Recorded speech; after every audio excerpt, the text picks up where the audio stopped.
नमस्कार, मैं हूं अजय और आप सभी का बहुत बहुत स्वागत है इंस्टा फीड पर। बीच बहस में इस वक्त है बजट। बजट कैसा होने वाला है? बजट से आम लोगों को, आपको, हमको क्या फायदा होने वाला है? क्या मध्य वर्ग को इस बजट में बहुत कुछ मिलने वाला है? उद्योग को, अर्थ जगत को, अर्थनीति कैसी होने वाली है? क्या दिशा होने वाली है? मोदी 3.0 सरकार का यह पहला बजट है और यकीन मानिए कि पूरे 10 साल के बाद मोदी सरकार का जो बजट आ रहा है, यह 11वां बजट, वो सबसे अहम होने जा रहा है। क्यों?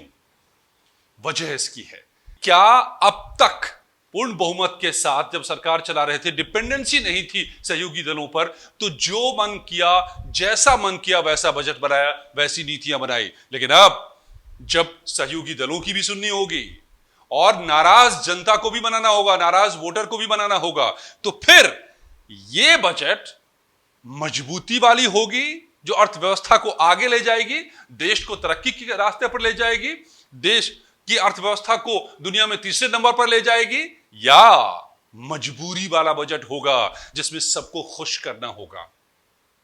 करेंगे बात इस पर। मेरे साथ दो खास मेहमान जुड़े हुए हैं। सुनील कौशिक साहब हैं, राजनीति को बहुत करीब से समझते हैं, वरिष्ठ पत्रकार हैं। वो समझाएंगे कैसी राजनीतिक मजबूरियां क्या आड़े आएंगी, या इसकी अभी भी परवाह नहीं करते नरेंद्र मोदी। और साथ ही मेरे साथ मनीष गुप्ता साहब हैं, सीए हैं, इकोनॉमिस्ट हैं, आर्थिक जानकार हैं, पैनलिस्ट हैं, एलएलबी हैं, सियासत को भी समझते हैं। तो क्या ये सियासत और इकोनॉमिक्स का घालमेल होने जा रहा है इस बजट में? क्या ये हमें समझाएंगे मनीष गुप्ता जी।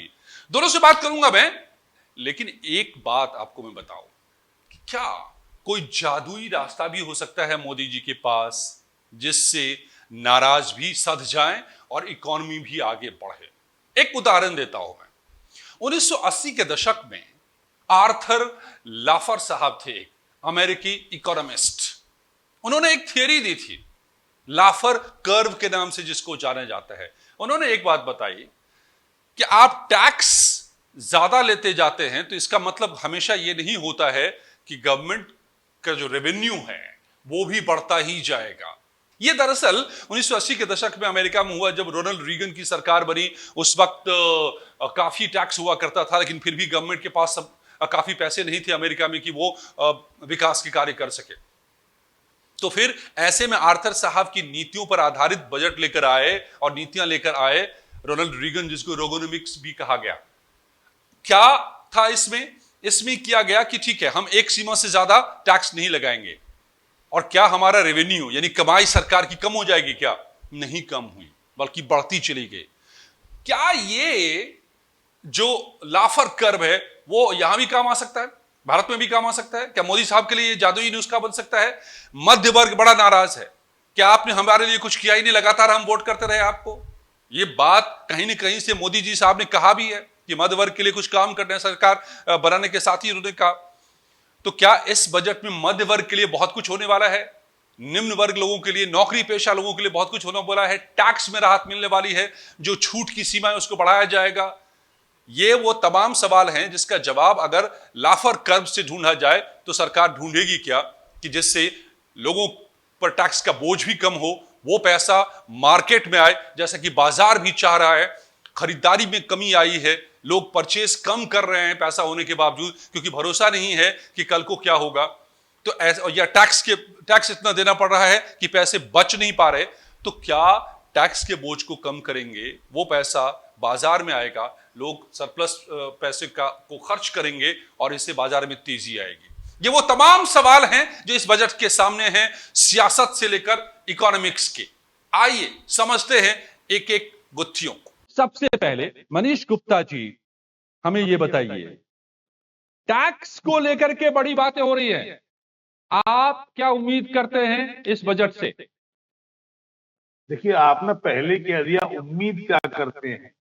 तो उम्मीद तो इस समय ये है, जिस तरीके से चुनाव हुए भाजपा को अच्छा मेजोरिटी नहीं मिला, कहीं ना कहीं मिडिल क्लास नाराज रहा, और middle class across the caste income taxation के मेथड से बिल्कुल हैप्पी नहीं है।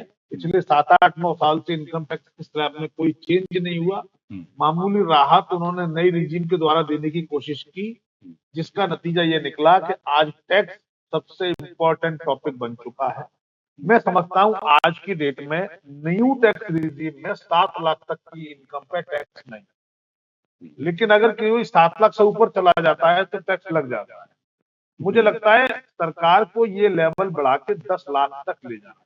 और बाकी मांग तो 18 लाख तक की हो रही है। हाँ, अब मैं आ रहा जो हूं। जो जो 30% का टैक्स है वो 18 पर जाए। हाँ, अब वही नई टैक्स रिजीम और पुरानी टैक्स रिजीम का बेसिक फर्क ये है कि अगर 15 लाख से ज्यादा किसी की इनकम है तो उसे पुरानी टैक्स रिजीम बेटर होती है, लेकिन करे क्या, वो तो नई टैक्स रिजीम में आ चुका है, पुरानी जाना संभव नहीं है। तो ऐसे में उसे लगता है कि 15 लाख या इससे ऊपर कुछ रकम ऐसी हो जिस पर इनकम टैक्स ना रहे या कम हो जाए। हाँ, ना रहे, कम कम तो है ही है। अभी जो नई टैक्स रिजीम उसमें उसमें टैक्स रेट काफी कम है, 5%, 10%, 15% ऐसे हैं। अब मैं बताता हूँ ये इस वक्त करना कैसे मोदी सरकार को सूट करता है। इस बार 400 पार में सबसे बड़ी बात मोदी सरकार की ये थी कि वो ये वायदा कर रहे थे कि हम देश को 3rd लार्जेस्ट इकोनॉमी बना देंगे, और उसको बनाने के लिए सिर्फ 2 चीज चाहिए थी जी। सबसे पहली बात, टैक्स की चोरी कम से कम हो, और दूसरा सारा मनी वाइट हो और फ्लो हो, ज्यादा लोग खर्च करें, ज्यादा लोग इनकम आए, ज्यादा खर्च आए। अगर मनी का सर्कुलेशन घूमा तो 3rd बन सकते हैं, अगले 10 सालों में 2nd भी बन सकते हैं। तो ऐसे में अगर मानो किसी भी, मानो आपके किसी कर्मचारी स्टाफ की सैलरी अगर बढ़ जाए और उसको टैक्स का इंसिडेंस ना पड़े, तो जाहिर है वो पैसे खर्च करना चाहेगा। बिल्कुल। तो खर्च करेगा तो इकोनॉमी में टैक्स भी पहुंचेगा, इकोनॉमी में मनी मूवमेंट होगा, लोगों के पास आय पहुंचेगी। तो मुझे लगता है टैक्स के मुद्दे पर 100% सरकार अच्छा करने वाली है। कम से कम 10 लाख, मैक्सिमम 15-17 लाख, पर मुझे लगता है 10 लाख भी बड़ी उम्मीद है। अगर 10 लाख भी मिल जाए तो हमें थैंकफुल होना चाहिए, क्योंकि पिछले 10 सालों में जिस तरीके से फाइनेंस मिनिस्टर ने जो एटीट्यूड रखा है वो ये रखा है टैक्स पेयर्स को कोई बेनिफिट नहीं देती। बहुत अच्छा। तो आप जी, आप इस उम्मीद को बढ़ा रहे हैं मनीष जी। आपको भी लगता है, आप तो पैसों का हिसाब किताब जानने वाले हैं सीए, कि ये सीमा बढ़ाई जा सकती है और इसकी चर्चा भी बड़ी जोरों पर है इस वक्त में। और कहीं ना कहीं लाफर कर का जो प्रयोग रिगोनॉमिक्स में हुआ था, रोनाल्ड रीगन की गवर्नमेंट में 1980s में, उसका फायदा भी हुआ था, वो शायद यहां भी हो। लेकिन लेकिन सुनील कौशिक जी, जो राजनीतिक परिस्थितियां बनी हुई हैं बीजेपी के सामने, खुद बैसाखी पर सरकार चला रहे हैं मोदी साहब, उसके बाद 10 तरह के दबाव हैं, उपचुनाव के नतीजे भी ये संकेत कर रहे हैं कि उसमें फायदा नहीं नुकसान ही हुआ। 3 पर थे, 2 सीट पर आ गए, 1 सीट कम ही हो गया उपचुनाव में। तो क्या ज्यादा अहम आपको नजर आ रहा है इस वक्त में मोदी साहब के सामने, बीजेपी के सामने, कि वो राजनीति साधे कि अर्थनीति साधे? देखो अजय जी, मुझे नहीं लगता कि अर्थनीति में उनके जो लोग समर्थन कर रहे हैं उसमें वो अड़ंगा लगाएंगे। पहली जब एनडीए की मीटिंग हुई तो नरेंद्र मोदी ने स्पष्ट कह दिया था कि जो भी हम दल एक साथ एक मंच पर आए हैं वो राष्ट्र हमारे लिए सर्वोपरि है। और स्पष्ट संदेश भी था, और उन्होंने जो सहयोगी दल थे उन्होंने हाँ में हाँ मिलाकर के समर्थन भी किया था। यहाँ तक कह दिया कि मोदी जी जो निर्णय लेंगे हम इनके साथ हैं। कुछ ऐसे मुद्दे होते हैं जहां मुझे लगता है कि एक रूपता नहीं हो सकती, लेकिन अर्थनीति में मुझे नहीं लगता कोई राजनीतिक दल अड़ंगा लगाने का प्रयास करेगा। मैं ये भी समझता हूं कि उन राजनीतिक दलों के पास ये अनुभव भी नहीं है कि अर्थनीति में कोई विशेष कोई स्कीम आती है जिससे कि उनके वोट बैंक प्रभावित। कुछ राजनीतिक मुद्दे हो सकते हैं, धार्मिक मुद्दे हो सकते हैं, कुछ ऐसे निर्णय हो सकते हैं जहां उनको वोट बैंक प्रभावित हो सकते हैं, वहां वो मुझे लगता है कि आंखें परेर सकते हैं। लेकिन जहां बजट की बात है, बजट में मुझे नहीं लगता कि वो अड़ंगा लगाने का प्रयास करते। लेकिन जो मनीषी कह रहे हैं उस बात से मैं थोड़ा सहमत हूँ कि वित्त मंत्री का जो रुख है, जो उनका व्यवहार है, जो नेचर है, जो मोदी जी भी ये बार बार कहते हैं कि हम जो भी निर्णय लेते हैं वोटों को प्रभावित करने वाला नहीं है, चुनाव को प्रभावित करने वाले निर्णय हम नहीं लेते हैं। जिससे जरूर है कि कुछ कड़वी दबाव हम फैलाते हैं अपनी योजनाओं के माध्यम से, निर्णयों के माध्यम से, लेकिन वो जनता के हित में। लेकिन जो मध्यम वर्ग है, मध्यम वर्ग को आप ठीक से दबा नहीं दे पा रहे। चाहे कोरोना काल में आपने देखा हो, कोरोना काल के बाद जो स्थितियां रही, एक वर्ग को आपने दे दिया कि भोजन फ्री हो जाएगा, एक वर्ग को आपने दे दिया आवास फ्री हो जाएंगे, दूसरी वर्ग को आपने दे दिया टॉयलेट फ्री हो जाएंगे। मध्यम वर्ग के लिए आपने कुछ विशेष तौर नहीं। और वही है कि जो आज 400 पार की बात आप कर रहे थे, वो 240 बातें टिक गई, एकदम बूथ वाइज समीक्षा करेंगे तो वो वोटर जो न वो हाई है न वो बहुत लो है, वो व्यक्ति वोट डालने नहीं है। तो ये समझना पड़ेगा इस बार के बजट के वित्त मंत्री को, वो मध्यम वर्ग के वो खासियत क्या रखें जिससे कि वो उनका बैंक लगातार बने। चलिए, आप दोनों ही इस बात से तो मुझे समझ नजर आ रही है कि मध्य वर्ग के लिए कुछ न कुछ करना होगा, और उसमें सबसे बड़ी बात तो टैक्स में राहत है। और बाकी जो आपने घर की बात कही, आपने घर बांटे हैं, लेकिन मध्य वर्ग जो घर खरीद रहा है उसको घर नहीं मिल रहे हैं, पैसे भी जीवन भर के लगा दिए और लाखों लोग आज घर नहीं पा रहे हैं। जो इंफ्रास्ट्रक्चर का जो ये क्षेत्र है, रियल एस्टेट का उद्योग का दर्जा वो मांगा जा रहा है, वो आप नहीं दे रहे हैं, लंबे समय से मांग है, उससे काफी सहूलियतें होंगी। ये तमाम सुधार सब होंगे कि नहीं, ये मध्य वर्ग के लिए भी राहत देने वाला होगा, ये देखना होगा। लेकिन मनीष जी जो बात कह रहे हैं सुनील जी कि सहयोगी दल बहुत ज्यादा नहीं दबाव बना सकेंगे, लेकिन आप किसानों को क्या खुश नहीं करेंगे? किसान भी तो नाराज नजर आए हैं आपको। क्या उधर जाने वाली सब्सिडी तो नहीं बढ़ाने की नौबत है? क्या उनको जो सम्मान योजना के तहत पैसे मिल रहे हैं उसको डबल करने की जरूरत तो नहीं है, या जो मांग हो रही है, जो उम्मीद की जा रही है, क्या इस तरह से लायबिलिटी सरकार बढ़ाने को बाध्य नहीं है, ज्यादा खर्च करने के लिए बाध्य नहीं है? नहीं, बिल्कुल वाजिब बात कही है आपने, सुनील जी ने भी ठीक बात कही है। अब मैं इस पर दो बात है। इस समय हमारे देश में जो अंतरिम बजट पास हुआ, वो बजट लगभग 47 लाख करोड़ का था जी। इस बार की उम्मीद है कि 50 लाख करोड़ का बजट पास होगा, और इस बार की इनकम लगभग 31 लाख करोड़ की उम्मीद है जी। यानी, और 48 लाख करोड़ खर्चा, ये अंदाजा एस्टीमेट लगाए गए हैं जो 50 हो जाएंगे, तो यानी लगभग 15 से 20 लाख करोड़ का नुकसान हो रहा है।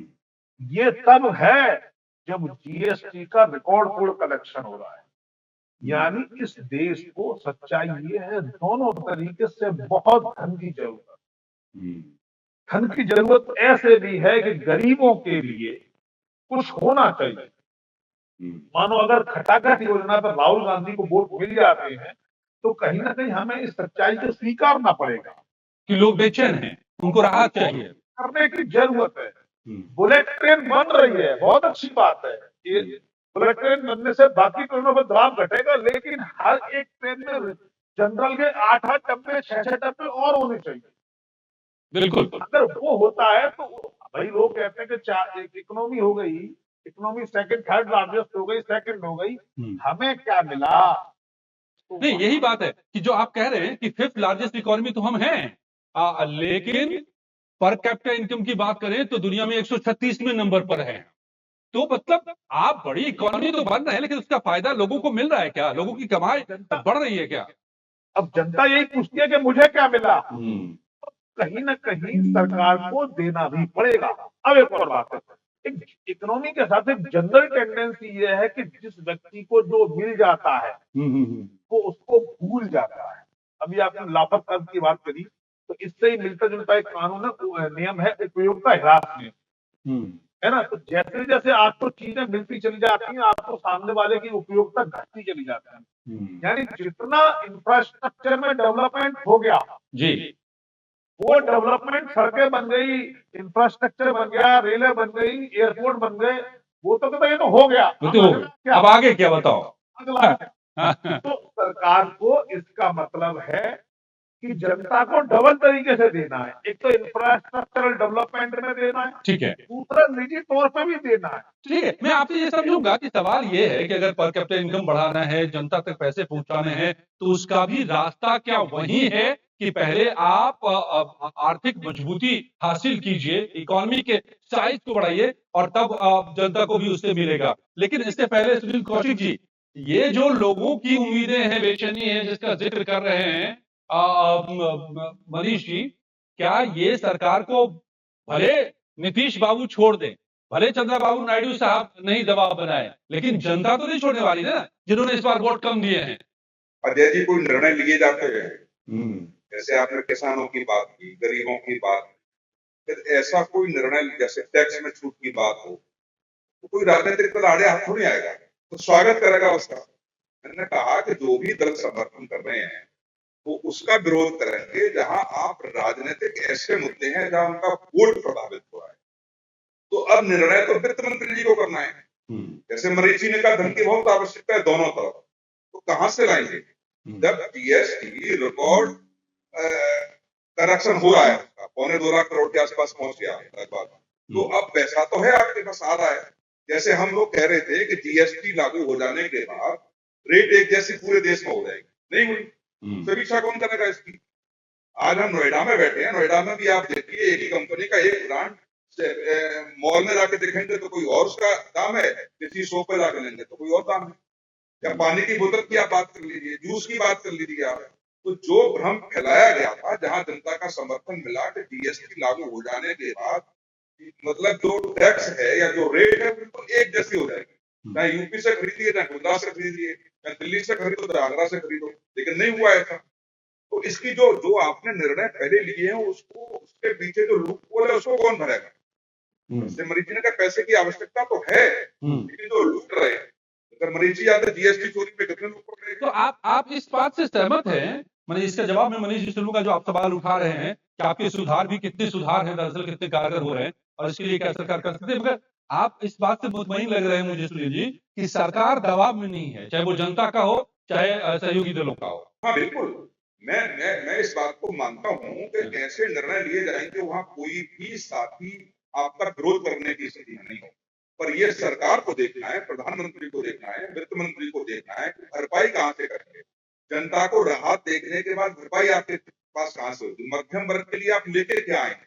जैसे मैंने निचले वर्ग के लिए आपसे कहा, गरीबी रेखा से नीचे के लिए, तो जैसे एक एग्जाम्पल मैं आपको दे रहा हूँ कि गरीबी की रेखा से नीचे की सीटें 25% आरक्षित है हर स्कूल में, नहीं भर पा रही हैं।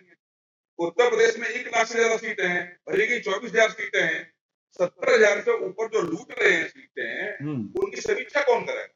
तो छोटी छोटी राहत जो लोगों को मिलने वाली है वो नहीं हो पा रही। योजनाएं तो है सरकार के पास, लेकिन राहत की बात है तो राहत में जब समीक्षा होनी चाहिए ना, कोई वही पुरानी बीमारी इम्प्लीमेंटेशन वाली जो है। मनीष जी, ये जो सवाल उठा रहे हैं, सवाल सिर्फ उतना भर का है या ये नीति से अलग इम्प्लीमेंटेशन का मसला है? लेकिन इस बीच जो एक तस्वीर दिखी बड़ी दिलचस्प दिखी कि क्या मोदी साहब दबाव में है कि नहीं। ऐसा पहली बार दिखा कि बजट के वक्त में जो अर्थशास्त्रियों के साथ वित्त मंत्री बैठक करते हैं उसमें खुद पीएम मौजूद थे, वो भी वहां पहुंच गए। ये क्या बता रहा है? अजय जी, मुझे लगता है ये बताना तो ये कहता है कि हम सबको साथ लेकर चल रहे हैं क्योंकि सीटें कम हैं।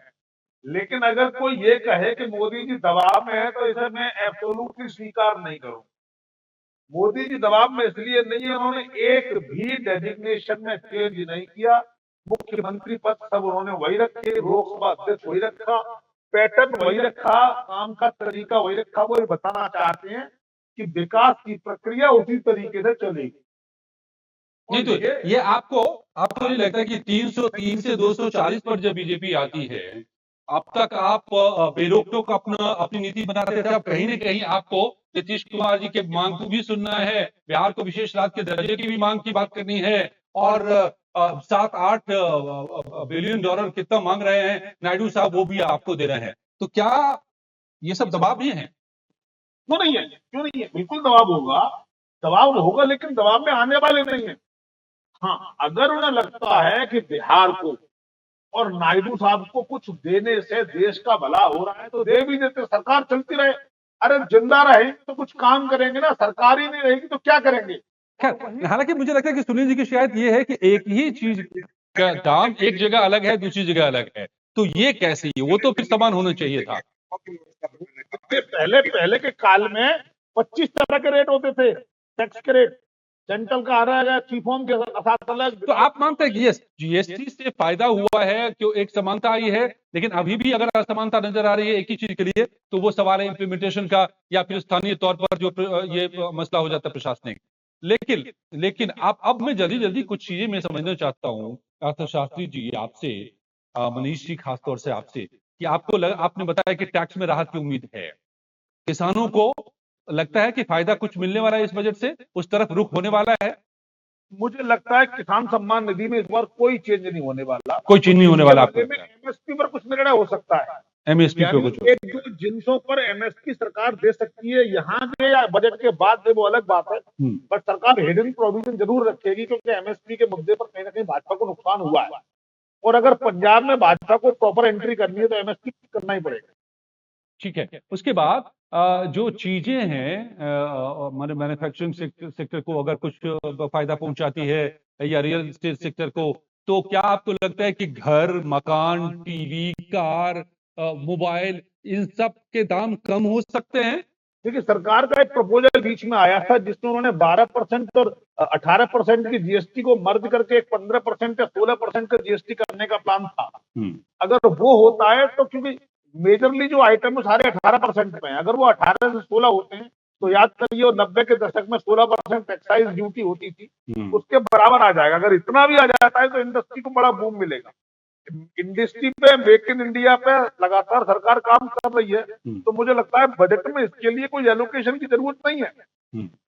प्राइवेट सेक्टर के लिए अगर कुछ बेनिफिट हो जाता है, अगर टैक्स में छूट मिल जाती है, या मानो उनको पेंशन में कुछ ऐसा मिल जाता है, या मानो जैसे मिडिल क्लास के लिए इन्वेस्टमेंट को छूट मिल जाती है कि आप इतना इन्वेस्टमेंट करोगे तो इतना छूट है, या आपने मकान खरीदे किराए पे दे दिया, उसमें कुछ छूट मिल गई तो लोग मकान खरीदेंगे, तो उस तरीके से कुछ करने की उम्मीद है, कुछ वहां कुछ होना चाहिए। ठीक है, अब चलिए, तो यानी आपसे मुझे जो आवाज आ रही है कि लोगों को कई फायदे मिल सकते हैं, अब शहरी से लेकर के ग्रामीण लोगों तक को, लेकिन ग्रामीण लोगों के लिए बहुत ज्यादा आप फिलहाल उम्मीद नहीं कर पा रहे हैं।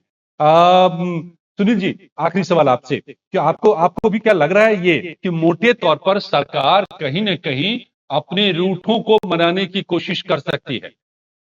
अच्छा, गुडी या स्ट्रॉन्ग बजट? देखो, मुझे नहीं लगता कि ऐसा कोई बजट में किया जाएगा, लेकिन हाँ, ये जरूर है कि आय के स्रोत और खर्चे के स्रोत को मैनेजमेंट व्यवस्थित तो करना ही पड़ेगा सरकार को, लेकिन जहाँ मध्यम परिवार की तरफ थोड़ा ध्यान देना पड़ेगा।